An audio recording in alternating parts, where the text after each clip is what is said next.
शिव जी को 5 तरह से जल चढ़ाने का तरीका है।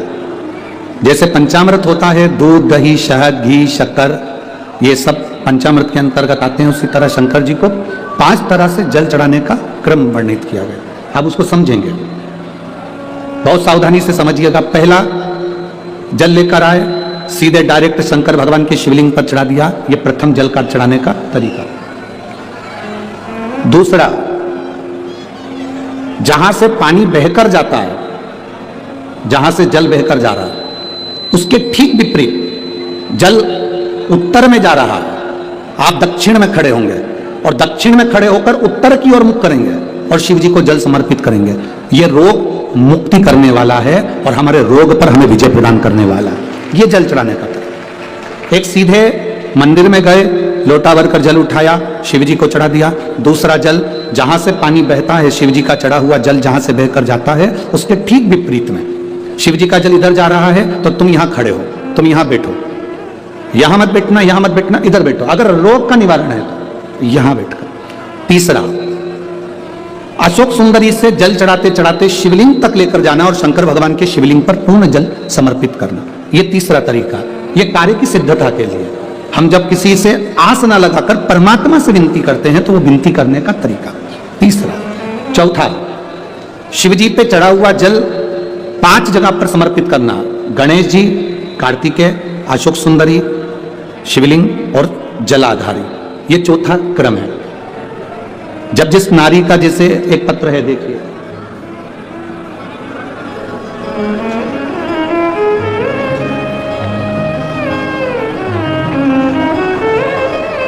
मेरा नाम मोनिका है, मेरे पति का नाम संजय सिंह है। मैं दिल्ली स्वरूप नगर की निवासी हूं। कहीं बैठी हूं तो हाथ हिला सकती हैं। अगर कहीं बैठी हूं तो हाथ हिला सकती हैं। मेरा नाम मोनिका है, मेरे पति का नाम संजय सिंह है। मैं दिल्ली स्वरूप नगर की निवासी हूं। मेरा फोन नंबर ये है। कहीं बैठी हैं? अच्छा, सीढ़ी पर। ठीक है, आप हाथ हिला दीजिए। श्री शिवाय नमस्तुभ्यम। ठीक है, कैमरे वालों को दिख गया है ना? ठीक है। भोले बाबा की कृपा का मैं क्या वर्णन करूं गुरुदेव। आप जो जल चढ़ाने का तरीका वर्णित करते हो, अगर उसको नियम से धारण करने वाला व्यक्ति होता है तो बाबा सुनता जरूर है। गुरुदेव, 2013 में मेरी शादी हुई, मुझे संतान का सुख नहीं हुआ। 10 साल हो गए, औलाद नहीं हुई। दिल्ली का एक हॉस्पिटल जिसको हम दिखा सकते थे, अच्छे से अच्छा डॉक्टर जिससे हम जांच करा सकते थे, उसके अनुसार हमारे को संतान का सुख नहीं था। आयुर्वेदिक डॉक्टर, अंग्रेजी दवाई, होम्योपैथिक सब कराई, IVF भी कराया तो भी संतान का सुख नहीं आया। आखिरी में डॉक्टर ने कह दिया, इधर उधर मत भटको, तुम्हें संतान नहीं होगी। जिसने जहां कहा हम वहां पर भी गए, गोदी भरवाई, झोली भरवाई, पर संतान नहीं आई। गुरुदेव, मेरे बाबा की कृपा किसको कहते हैं? आपने बेलपत्री के वृक्ष के नीचे जल चढ़ाना, उसमें से जल बचाकर शिव जी को समर्पित करना, सफेद आंकड़े की जड़ का प्रयोग करना, यह बताया था। और मेरे बाबा की कृपा से मेरा गर्भ ठहरा। मेरे बाबा ने मुझे आज 10 साल के बाद औलाद दी है। मैं उसको यहाँ प्रणाम कराने के लिए लेकर आई हूँ, उसको नमन कराने के लिए लाई। बच्चा लाए हैं क्या साथ में? बाबू को लाए हैं क्या? नहीं लाए? ठीक है, मैं प्रणाम करने के लिए लाई हूँ। गुरुदेव, बाबा बाबा है। बैठिए बहन। शिव तत्व है। एक जल चढ़ाने का तरीका, शिव जी को हम जो जल चढ़ाते हैं उसका एक तरीका भी हमारी जिंदगी में अगर हमने उसको स्मरण में रख लिया तो हमारी कार्य की सिद्धता को सिद्ध कर देता है, हमें सफलता की ओर लेकर चले जाता है। सीधे जल चढ़ाना, दक्षिण में बैठकर उत्तर की ओर मुख कर जल चढ़ाना, अशोक सुंदरी से लेकर शिवलिंग तक जल चढ़ाना, 5 स्थान पर गणेश, कार्तिकेय, अशोक सुंदरी, जलाधारी, शिवलिंग पर जल चढ़ाना 5 स्थान पर। ये चौथे नंबर का। और 5वां जल समर्पित करना। 5वें नंबर का जल। शिव जी को 5वें नंबर का जो जल आता है, जो जलाधारी है, ऊपर जिसमें पानी भरा रहता है और नीचे एक एक बूंद टपकता रहता है। जलाधारी में जल समर्पित कर कर उसी जल को बचाकर अशोक सुंदरी वाली जगह पर थोड़ा सा चढ़ाकर उसी में से जल शिवलिंग पर जब हम समर्पित करते हैं तो हम जिस कार्य के लिए जा रहे हैं वो कार्य सफल होता ही है। ये 5वां नंबर का जल समाधि। एक पत्र और है।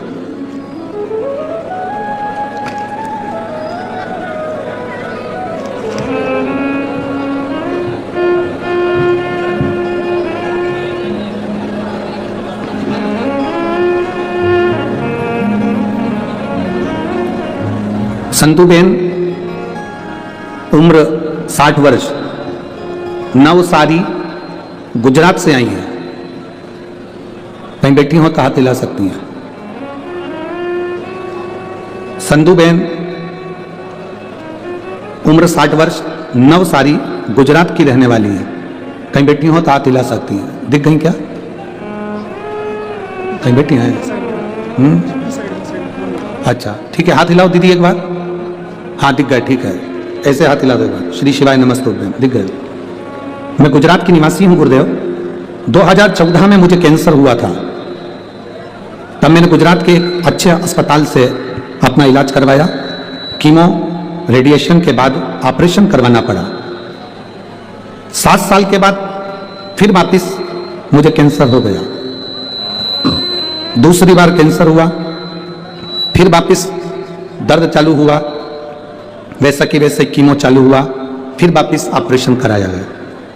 इस बीच मेरी रिश्तेदार ने, जब हमने दूसरी बार कैंसर होने पर ऑपरेशन करवाया, उसके बाद मेरे रिश्तेदार मिलने के लिए आए और उन्होंने कहा टीवी पर शिव महापुराण की कथा आती है, आप उसको सुनना प्रारंभ करो। डॉक्टर के हिसाब से यह कैंसर बार बार हर 2-3 साल में वापिस आना था।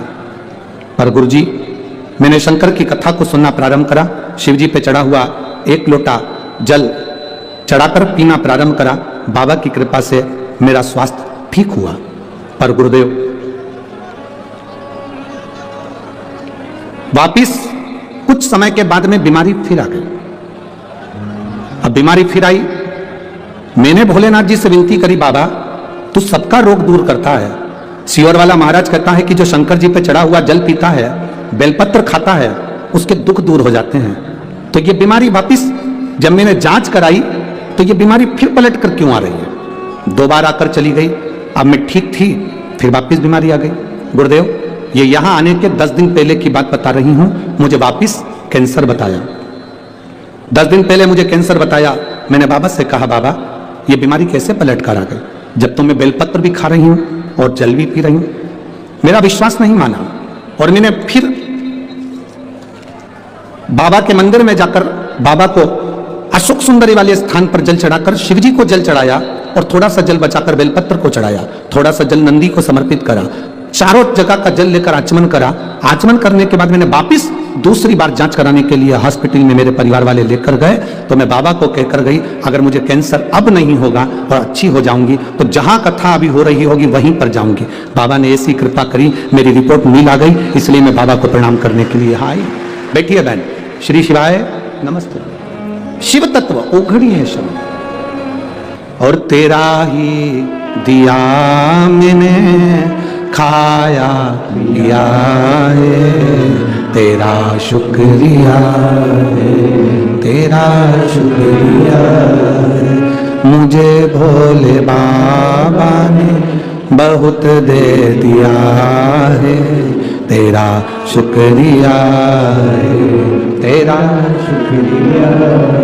शिव को मनाने का तरीका अलग अलग है, हम उसको समझें बस।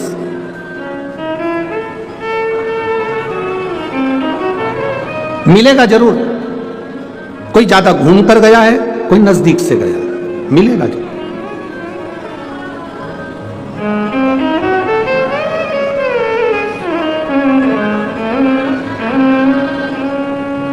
कई लोग ऐसे हैं जो कहते हैं, गुरुजी हम शंकर जी को नहीं मानते, हम राम जी को मानते हैं। ठीक है। कोई कहता है हम कृष्ण भगवान को मानते हैं। ठीक है। कोई कहता है हम गुरु नानक देव जी को मानते हैं। ठीक है। कोई कहता है हम दत्त को मानते हैं। ठीक है। कोई कहता है हमारी विट्ठल को मानते हैं। ठीक है। तुम चाहे गुलाब जामुन खा लो, चाहे जलेबी खा लो, चाहे रसगुल्ला खा लो, खाने के बाद जाएगा कहाँ? बोलो बोलो, जम के बोलो पेट में। चाहे तुम राम कहो, चाहे तुम श्याम कहो, चाहे गुरु नानक देव कहो, चाहे तुम हरि विठ्ठल कहो, चाहे तुम शिव कहो, अंत में जीव जाना वहीं पर है। वहीं मार्ग अलग है। किस मार्ग से जा रहे हो आप, किस मार्ग से पहुंचो?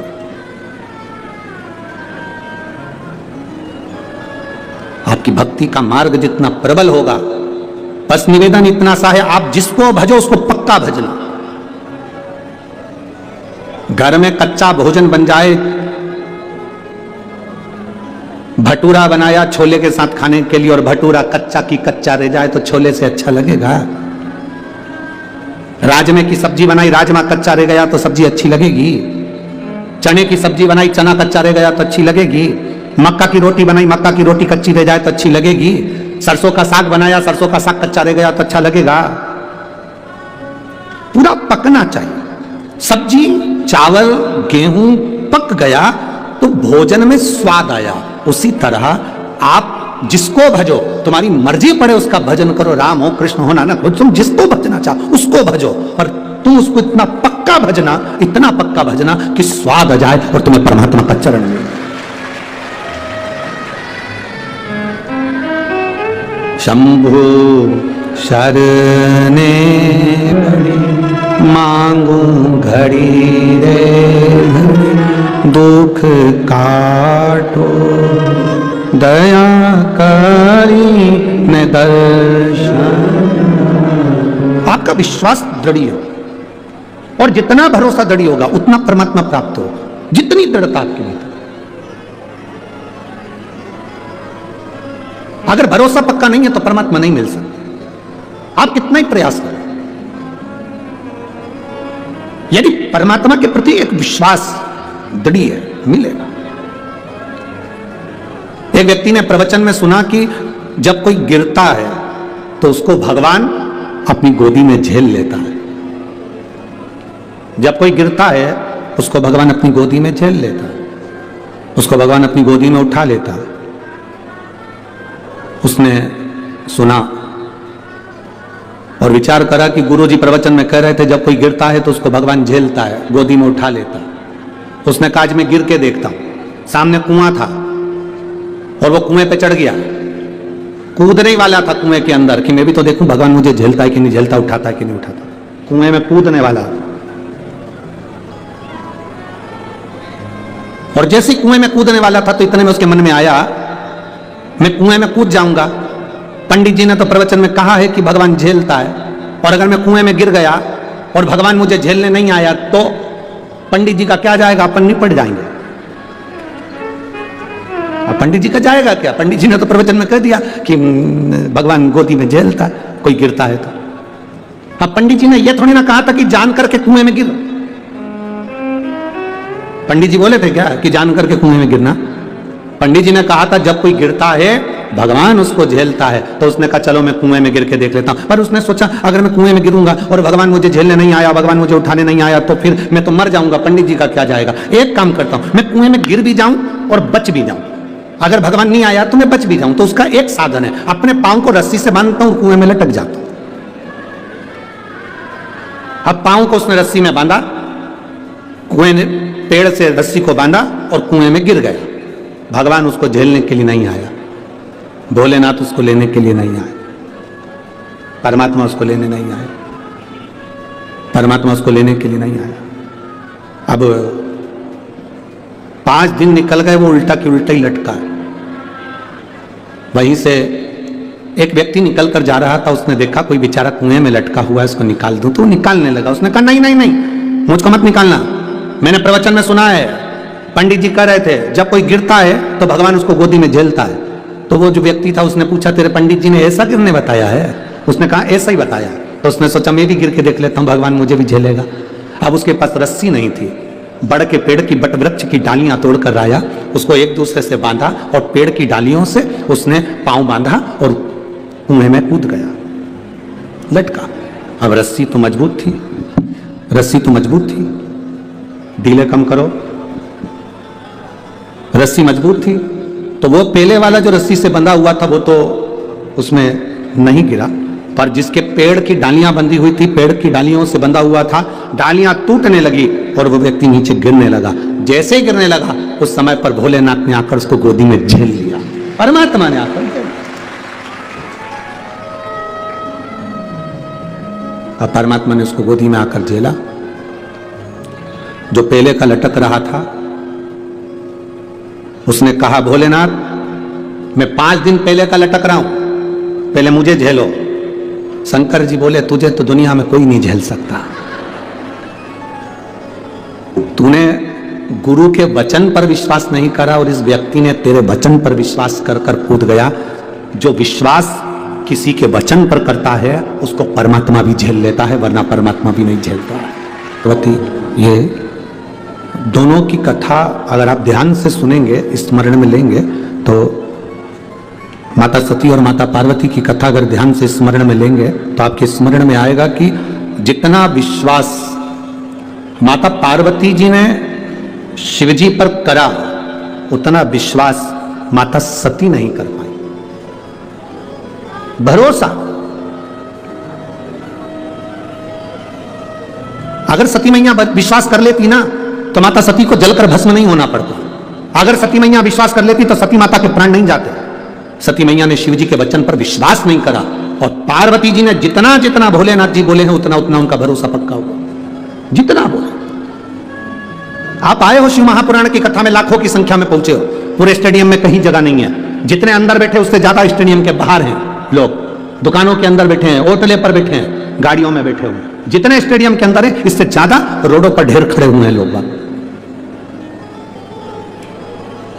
क्यों आए हो आप लोग? एक विश्वास के लिए कि हम भगवान देवाधिदेव महादेव की कथा को श्रवण करने के लिए जा रहे हैं और यह हमारा भरोसा करता है, यह हमारा विश्वास करता है, यह हमारी दृढ़ता कहती है कि मैं भगवान शिव की कथा तक गई हूं ना तो एक ना एक दिन मेरी दुख की घड़ी में मेरा महादेव भी मेरे पास खड़ा मिलेगा। यह विश्वास आपके भीतर जागृत हो गया, यह भरोसा आपके भीतर जागृत हो गया। और यह विश्वास, यह दृढ़ता, यह भरोसा, ये मूल है, सबसे मूल।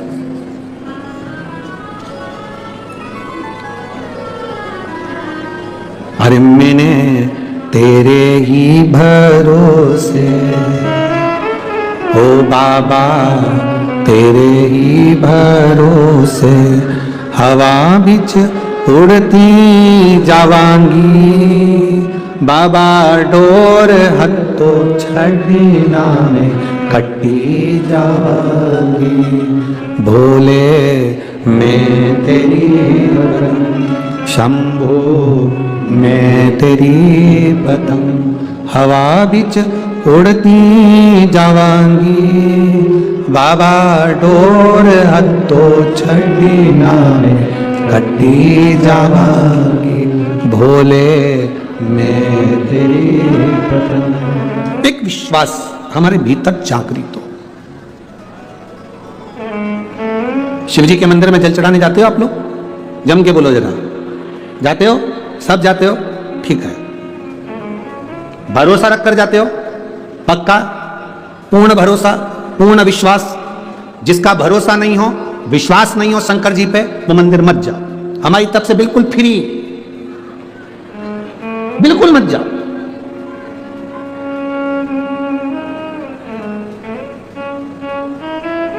आज एक लड़का कह रहा था, गुरुजी हम बड़े दुखी हैं। हमने पूछा काहे को दुखी हो? हम बेरोजगार हैं। हमने कहा जिनके पास रोजगार है वो सुखी हैं,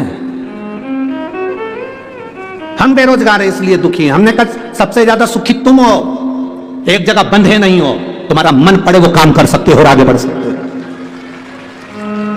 एक जगह बंधे नहीं हो। नौकरी करने वाला एक जगह बंधा होता है, दुकान करने वाला एक जगह बंधा होता है। बेरोजगार व्यक्ति बंधा नहीं है, उसके मन में आए वो दिल से जो काम करेगा उसमें सफल होगा। अपने आप का रोना मत रो कि मैं बेरोजगार हूं, नहीं, बल्कि आप में वो बल होना चाहिए कि मैं बेरोजगार भले हूं पर मुझ में वो बल है कि मैं स्वतंत्र हूं। नौकरी वाला नौकरी में बंधा है, दुकान वाला दुकान में बंधा है, शोरूम वाला शोरूम में बंधा है। तुम बेरोजगार हो ना, तुम स्वतंत्र हो। स्वतंत्र हो तो तुम्हारा मन पड़े वो काम तुम कर सकते हो। बस तुम्हारे काम में तुम्हारी लगन होना चाहिए, तुम्हारी मेहनत होना चाहिए और तुम्हारा कर्म प्रबल होना चाहिए। तुम सक्सेस हो जाओ, सफल हो जाओ। हमेशा एक बात का रोना लेकर बैठ जाते हो, हम बेरोजगार हैं, बेरोजगार हैं। अरे तो क्या रोना, मेहनत करो, 50 काम कर सकते हो। एक जगह बंधे हुए नहीं हो, 50 काम कर सकते हो। आप भी स्वतंत्र हैं। जितने लोग आस्था चैनल पर कथा सुन रहे हैं, जितने फेसबुक यूट्यूब पर कथा सुन रहे हैं, जितने भटिंडा की पवित्र भूमि पर, पंजाब की धरा पर, भूमि पर इस कथा को सुन रहे हैं, स्वतंत्र हो आप। आपका विश्वास अंदर से दृढ़ है तो आप शंकर के मंदिर जाइए। आपका विश्वास दृढ़ है तो शिव जी को एक लोटा जल चढ़ाइए। विश्वास नहीं है बिल्कुल मत जा। तुम्हारा विश्वास ही नहीं तो परमात्मा मिलेगा कैसे? 4 दिन चलेगा, फिर बाद में कहा हमने तो गुरु जी के कहने पर करा था पर हमें तो कोई फायदा नहीं हुआ। जिनको हुआ उनके पर्चे ढेर सारे पड़े हुए, उनके पत्र ढेर सारे पड़े। विश्वास जागृत होना चाहिए, भरोसा। मानो तो मैं गंगा मां हूं, ना मानो तो बहता पानी। एक माँ ने पत्र लिखा दिया, रुमाल में लिखा है,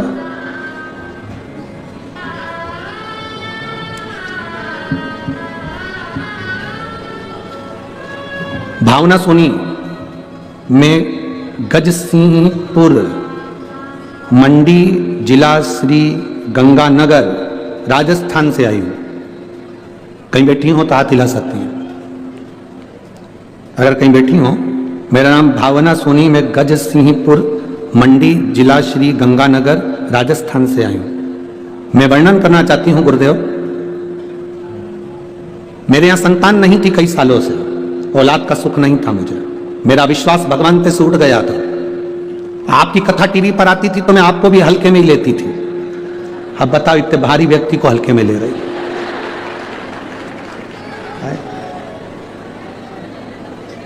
अभी तुल के आया था सीओर से 84 किलो का। अब इतने भारी को इतने हल्के में ले तो कहां जाऊं? बताओ, तुम ही बताओ। अब आपको भी मैं हल्के में दे रही थी। मेरी सास ने, मेरे रिश्तेदारों ने कहा कथा सुना करो टीवी पर, तो मैंने भी कह दिया ऐसा ढेर मारा जाता है। एक बात है, पत्र तो तुम लोग जोरदार लिखते हो रहे हो, बहुत जोरदार। इतने पत्र में एक नीचे पत्र पड़ा होगा, बाद में निकाल कर देखना, यहीं की बठिंडा की कोई एक बहन ने लिखा, तुम क्या क्या खाते हो।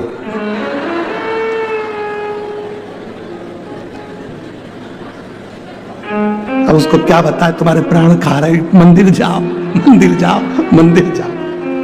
क्या क्या खाते हो? अभी तो पूछने का प्रसंग है।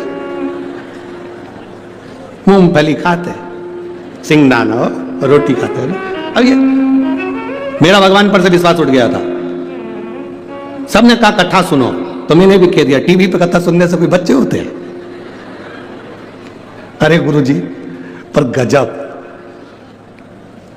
मैंने पहली बार शंकर जी के मंदिर में पांव रखा और जल चढ़ाना प्रारंभ करा। पहली बार शिव मंदिर में पांव रखा, जल चढ़ाना प्रारंभ करा और बाबा से कहा अगर तू सही में उस सीओर वाले की सुनता है और तुझे अपने आप पर भरोसा कराना है तो मुझे औलाद दे दे। अभी डराने गई थी कि जल चढ़ाने गई थी, तो मुझे औलाद दे दे। अब गुरु जी देखो, सही में शंकर जी है। मैंने जल चढ़ाना प्रारंभ करा, सफेद आंकड़े की जड़ बांध ली। एक बार जड़ बांधी, नहीं हुआ।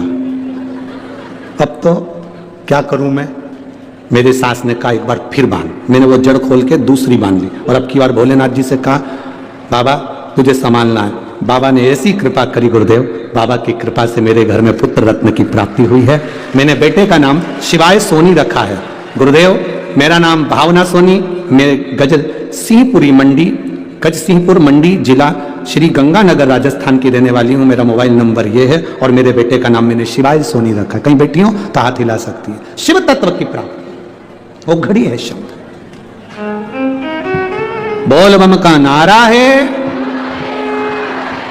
विश्वास हो तो मंदिर जाओ, हो जाओ, और नहीं हो तो मत जाओ। इसने विश्वास तो करा, इतना सबने कहा, तब जाकर एक बार तो मंदिर गई। भले झगड़ा करके आई भोलेनाथ जी से, पर गई तो सही।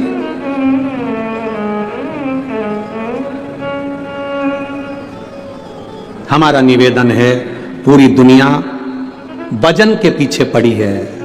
जिसका वजन ज्यादा हो गया वो कम कर रहे हैं, जिसका कम हो गया वो ज्यादा कर रहे हैं। हमारा निवेदन है, वजन कम ज्यादा हो सकता है, कभी कभी भजन भी कम ज्यादा करते रहा करो तो जीवन सार्थक हो जाए। वजन अपनी जगह, एक विश्वास के साथ परमात्मा के मंदिर जाइए, एक विश्वास के साथ भगवान के दरवाजे पर जाइए। सती मैया ने भरोसा नहीं करा भगवान शंकर के वचन पर, पार्वती जी भरोसा कर ली पूरा।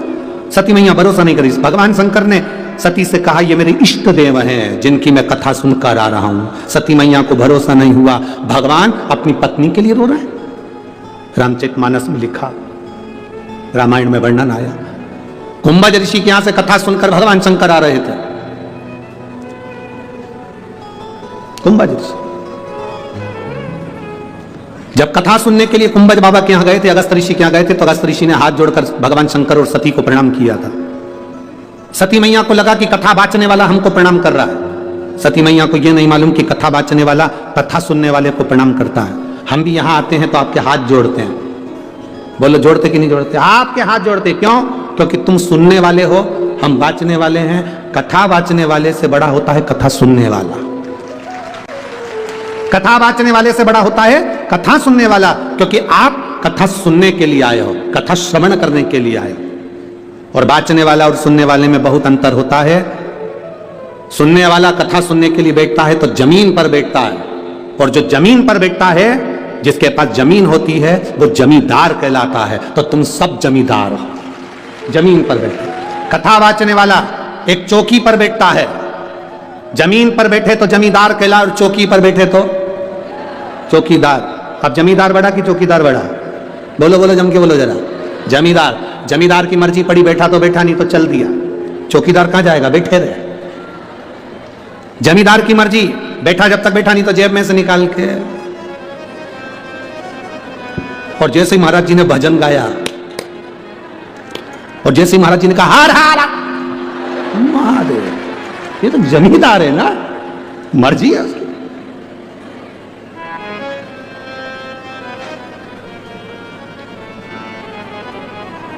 अरे भाई, शिव जी ने कहा कि हम जिसकी कथा सुनकर आ रहे हैं, ये वो है, हम जिसकी कथा सुनकर। और देखो, जमींदार और चौकीदार में एक अंतर होता है। चौकीदार एक कथाकार भी होता है जो भारत की सभ्यता संस्कृति की रक्षा करता है, धर्म की रक्षा करता है, वो भी चौकीदार है।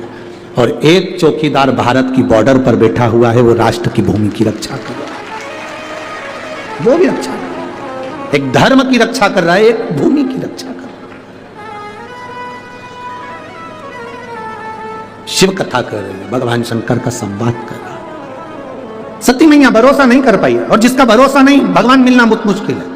सती मैया का भरोसा दृढ़ नहीं हुआ, सती मैया का भरोसा पक्का नहीं हुआ। उन्होंने कह दिया ये भगवान है जो अपनी पत्नी के लिए रो रहे हैं, मैं भरोसा नहीं करती। जाओ परीक्षा लिया। परीक्षा लेने गई सती मैया, सीता माता का रूप रखकर परीक्षा लेने गई। शिव जी ने जान लिया। आते से सीता सती से पूछ लिया, तुम परीक्षा लिया ही? वो कहती मैं परीक्षा लेने ही नहीं गई। अच्छा ठीक है। ध्यान लगाकर देखा तो परीक्षा ली, और सीता का रूप रखकर गई थी, तो भगवान शंकर ने उनका त्याग कर दिया। विश्वास नहीं था, इसलिए त्याग हुआ। जिसका विश्वास दृढ़ हो गया, उसका त्याग नहीं होता। शंकर भगवान किसको पकड़ कर रखते? जिसका भरोसा दृढ़ होता। आपका भरोसा पक्का नहीं है, शिव नहीं पकड़ेंगे आपको। आपका भरोसा दृढ़ करना है। जब भरोसा दृढ़ होगा तो शिव को मिलने में देरी नहीं होगी। शंकर मिलता है। एक पत्र चम्मच में लिख के भेजा है, अब इतनी सी चम्मच,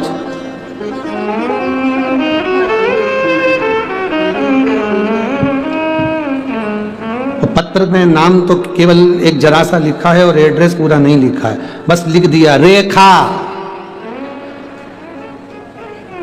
अब कजन कितनी रेखा बैठी होगी, मुंबई वाली नहीं आ जाए। जिसने चम्मच भेजी है, अगर वो बैठी हो तो हाथ हिला देना, रेखा बैठी है। अच्छा दिख गई, हाथ हिला दो। जीजी धन्यवाद, प्रणाम। रेखा, हे गुरु जी, श्री शिवाय नमस्तुभ्यम। बाबा की कृपा का हम क्या गुणगान करें गुरुदेव। हमने बाबा से जो मांगा था, मेरे बाबा ने वो दिया है। हम दोनों भाई बहन की सरकारी नौकरी बाबा ने दे दी, तो हम प्रणाम करने के लिए आए।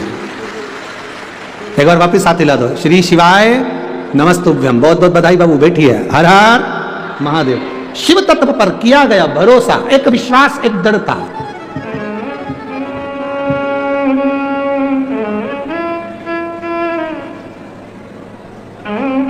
ये अपने भीतर की दृढ़ता होना चाहिए। उसके सहारे, उसके भरोसे रहोगे तो जिंदगी की सार्थकता अपने आप सिद्ध होगी, अपने आप।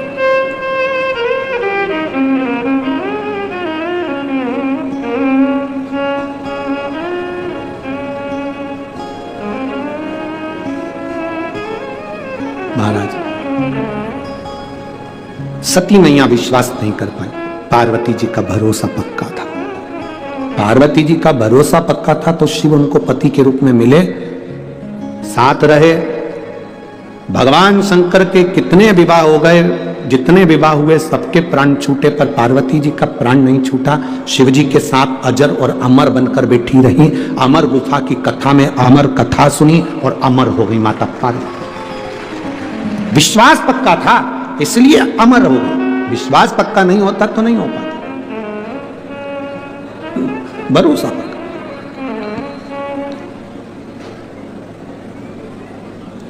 थोड़ा समय लग सकता है, थोड़ी देरी हो सकती है, कोहरा हटेगा, ट्रेन सही समय पर आ जाएगी। अभी तो मैंने वीडियो बंद कर दी है। अब इस आप लोगों को आवाज़ सुनाई नहीं देगी, तो जो सब्सक्राइब करेगा ना उसके फ़ोन में आवाज़ आने लग जाएगी। अगर आपके फ़ोन में भी आवाज़ नहीं आ रही तो सब्सक्राइब कर दो, देखो आवाज़ अपने आप चालू हो जाएगी। आप जैसे ही सब्सक्राइब करोगे आवाज़ अपने आप आने लगेगी। देखो बहुत से लोगों के फ़ोन में आवाज़ आ रही है, आपके फ़ोन में अगर अभी तक आवाज़ नहीं आ रही तो आपने सब्सक्राइब नहीं किया, सब्सक्राइब कर दो, सब्सक्राइब करो। तो पूछा, प्लेटफॉर्म पर खड़े हो, रेलवे स्टेशन पर खड़े हो, तुम आवाज आती है ये ट्रेन निर्धारित समय से इतने घंटे लेट चल रही, कारण कोहरा है। कोहरा है तो ट्रेन लेट आ रही है।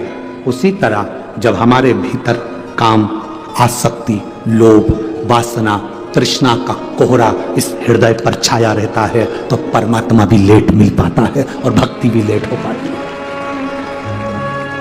लेट निर्धारित समय से इतने घंटे लेट चल रही है। और जाने दो, इस प्रसंग से आप स्मरण नहीं कर सकते तो बाथरूम में रोज स्नान करते हो, रोज प्रतिदिन वॉशरूम में स्नान करते हो। अभी ठंड का समय चल रहा है, गर्म पानी से नहाते होगे, गर्म पानी से नहाते होगे, नहाने के बाद दर्पण में मुख देखते होगे तो दर्पण में भी भाप जम जाती है। गर्म पानी की भाप दर्पण में जम जाती है। मुंह दिखता है? जम के बोलो जरा। नहीं दिखता। कांच में मुख नहीं दिखता क्योंकि गर्म पानी की भाप जम गई। दर्पण, कांच क्लीन होगा, साफ होगा तो चेहरा दिखेगा। दर्पण पर भाप जमी होगी तो चेहरा नहीं दिखेगा। उसी तरह भीतर अगर अहंकार जमा होगा तो भोलेनाथ नहीं दिखेगा, शिव नहीं दिख सकता। अपने दर्पण को, अपने मन को क्लीन करोगे तब मुख देख सकोगे। अभी वॉशरूम में स्नान करते हो, ठंड का समय है, गर्म पानी से नहाते हो, पूरे कांच पर, पूरे दर्पण पर भाप जम जाती है, उसमें हमारा चेहरा नजर नहीं आता, हमारा चेहरा नहीं दिखता। अहंकार की भाप जमी है इस मन के सामने, आत्मा के सम्मुख में। जब निकलेगी तब तुम परमात्मा का दर्शन कर पाओ। भीतर से भाप समाप्त होना चाहिए तो परमात्मा मिलेगा, वरना परमात्मा मिलेगा कैसे? शिव प्राप्ति कैसे होगी? और फिर दुनिया कुछ भी कहे,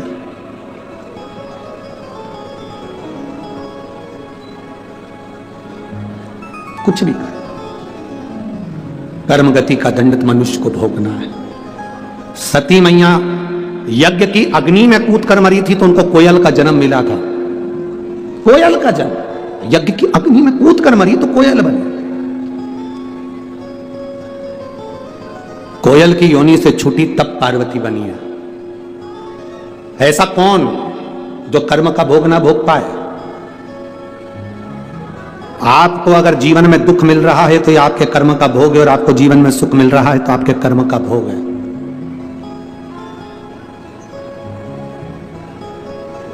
देवकी मैया और वसुदेव जी कारागार में बंद थे। उनके पुत्र का नाम क्या है? जम के बोलो जरा, जम के बोलो, जम के। केवल कृष्ण की भगवान कृष्ण? जम के बोलो जरा, भगवान कृष्ण। देवकी और वसुदेव जी कारागार में बंद हैं और उनके पुत्र का नाम है भगवान कृष्ण। छुड़वाने के लिए कब गए? मथुरा कब गए थे? जब भगवान कृष्ण 14 वर्ष के हो गए थे। कितने साल के बाद गए? 14 वर्ष के बाद। 14 वर्ष के बाद जब देवकी और वसुदेव को छुड़ाने के लिए गए तो देवकी माता ने भगवान कृष्ण से कहा, कृष्ण तुम हमें छुड़ाने के लिए आए हो? हाँ मां, हम आपको छुड़ाने के लिए आए। कृष्ण तुम तो भगवान हो, और तुम अगर भगवान हो तो तुम हमको छुड़ाने के लिए तुमने 14 साल लगा दिए। हमको छुड़ाने में 14 साल? 14 वर्ष? कृष्ण, तुम भगवान हो और हमको कारागार से मुक्त करने में तुम्हें 14 साल लग गए? 14 वर्ष? भगवान कृष्ण मुस्कुराकर कहते हैं, हां मां, 14 वर्ष। देवकी माता ने पूछा क्यों रे कृष्ण, 14 साल के बाद हमें छुड़ाने आ रहा है, तो 14 साल के पहले क्यों नहीं आया? भगवान कृष्ण ने कहा, मां, आपके पूर्व जन्म के कर्म के कारण 14 साल में आपको छुड़ाने नहीं आया। पूर्व के कर्म के कारण? हां मां, पूर्व जन्म में आप केकई थी, आपने 14 साल मुझे वन भेजा था, इसलिए 14 वर्ष के बाद तुम्हें छुड़ाने आ रहा हूं। आप केकई थी, 14 वर्ष के लिए मुझे वन भेजा था राम अवतार में, इसलिए 14 साल के बाद मैं तुम्हें छुड़ाने के लिए आया हूं। तो इतने में देवकी ने कहा, अगर मैं केकई थी तो यशोदा कौन थी?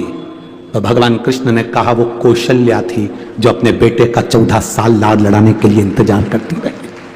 वो मेरी माता कौशल्या 14 साल अपने बेटे को गले से लगाने के लिए रोती रही, 14 वर्ष अपने बेटे को छाती से लगाने के लिए रोती रही, 14 वर्ष अपने बेटे को खिलाने के लिए रोती रही, 14 साल अपने बेटे को पानी पिलाने के लिए रोती रही, 14 वर्ष अपने बेटे को गोदी में बिठाने के लिए रोती रही।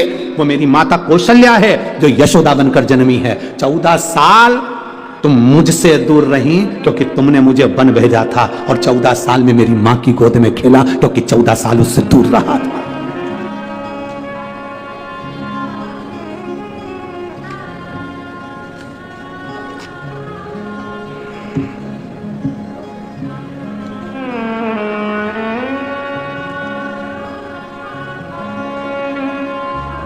मेरा नाम मीना अशोक चौहान है, जलंधर CRPF से आई हूं।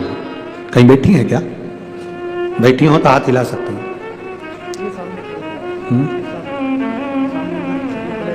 हाथ हिलाओ दीदी एक बार।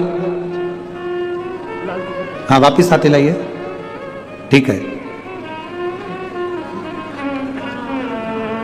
हाँ वापिस हाथ हिलाओ एक बार। ठीक है, ठीक है दीदी। मेरा नाम मीना अशोक चौहान है, जलंधर CRPF से आई हूं। एक लोटे जल का मैं क्या वर्णन करूं। मेरा मोबाइल नंबर यह है गुरुदेव। गुरुजी, मेरा बेटा 9 साल का है, 9 साल का है। मार्च के महीने में 2023 में वो 9 वर्ष का हो गया। जन्म से आज तक उसको तकलीफ रही साइनस की। दुनिया के लोगों को साइनस की बीमारी नासिका में होती है, पर वो जल्दी ठीक हो जाती है, दवाई गोली लेते हैं, ठीक हो जाती है। मेरे बेटे की साइनस उसके मस्तिष्क में पहुंच गई, उसके पूरे मस्तिष्क की नसों में कफ जम गया। दुनिया के लोगों को कफ फेफड़े में जमता है, मेरे बेटे के पूरे मस्तिष्क की नाड़ियों में कफ जम गया। गुरुदेव, बहुत परेशान हो गए। डॉक्टर के हिसाब से इसका मस्तिष्क पूरा खुलेगा और ऑपरेशन होगा, उसमें से कफ निकालना पड़ेगा, पर कोई गारंटी नहीं यह बच्चा वापिस नॉर्मल हो पाएगा ना हो पाएगा। तभी मेरे बच्चे की नानी जी ने, मेरी माता ने मेरे बच्चे को अपने घर पर बुलवाया और उसको शिव जी के मंदिर पहुंचाना चालू कर दिया। एक लोटा जल लेकर शंकर जी के मंदिर में नानी लेकर जाती, नंदी के पास बिठाकर शंकर जी पे चढ़े हुए जल को नंदी के पास बिठाकर पिला देती। पूरे कॉलोनी के लोग मेरी मां पर भी हंसते और मेरे बच्चे पर भी हंसते। बेलपत्री उठाकर मेरी मां मेरे बच्चे को वहीं पर बैठकर खिला देती। कई लोगों ने कहा, बेलपत्र तो ठंडी होती है और तुम्हारे बच्चे को साइनस की बीमारी है, अरे और बीमार पड़ जाएगा।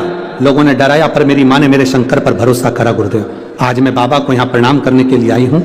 गुरुदेव, बाबा बाबा है और मेरे बाबा ने मेरे बेटे को ऑपरेशन से बचा लिया। जब हमने दूसरी बार CT स्कैन कराया, जब वो अपनी नानी के घर से 15 दिन में वापिस आया, CT स्कैन कराने के बाद मालूम पड़ा उसके सिर में जितना कफ था वो पूरा समाप्त हो चुका था। मैं बाबा को नमन करने के लिए आया। गुरुदेव, बाबा बाबा है। बैठिए बहन। श्री शिवाय नमस्तुभ्यम। शिव तत्व है, आपका भरोसा दृढ़ होना चाहिए, आपका विश्वास पक्का होना चाहिए। दृढ़ होगा तो शिव मिलेगा।